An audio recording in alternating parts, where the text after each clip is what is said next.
हरियाणा विधानसभा चुनाव में बीजेपी की शानदार हैट्रिक के बाद नायब सिंह सैनी 2.0 का कार्यकाल शुरू हो चुका है। सैनी ने बीते दिन पीएम नरेंद्र मोदी और एनडीए के बड़े नेताओं की मौजूदगी में लगातार दूसरी बार सीएम पद की शपथ ली। अनिल विज इस बार बतौर मंत्री सैनी सरकार में शामिल हुए हैं। इस दौरान सीएम सैनी के शपथ समारोह में बीजेपी और एनडीए के नेता भी शामिल हुए।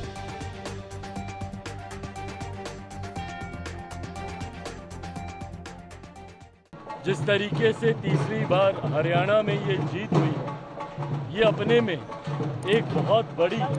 ऐतिहासिक जीत है, जिसका श्रेय मेरे प्रधानमंत्री जी के नेतृत्व को जाता है, आदरणीय गृह मंत्री अमित शाह जी की नीतियों को जाता है, आदरणीय जेपी नड्डा जी की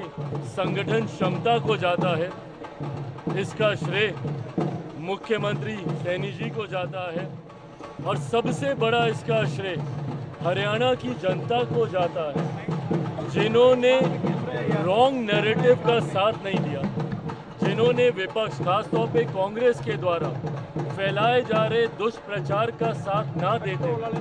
सही मायनों में उन्होंने एक ऐसी सरकार, एक ऐसे नेतृत्व का साथ देने का फैसला लिया, जिन्होंने पिछले 10 सालों में अपनी नीतियों से हरियाणा को आगे लेकर जाने का काम किया। और ये विश्वास एक सहयोगी साथी होने के नाते एनडीए की तरफ से मैं दिलाता हूं कि अगले 5 सालों में भारतीय जनता पार्टी के नेतृत्व वाली ये सरकार हरियाणा के लोगों की उम्मीदों पर 100% खरा उतरेगी, ये वादा कर नहीं। जिस तरीके से प्रधानमंत्री जी के नेतृत्व में देश भर में विश्वास जताए, ये अपने में कोई सामान्य परिस्थिति नहीं है कि तीसरी बार देश में प्रधानमंत्री जी के नेतृत्व में एनडीए की सरकार बन रही है। इससे पूर्व में 60 के दशक में ही हम लोगों ने देखा था और उस वक्त परिस्थितियां इतनी विपरीत नहीं थी, पर उसके बावजूद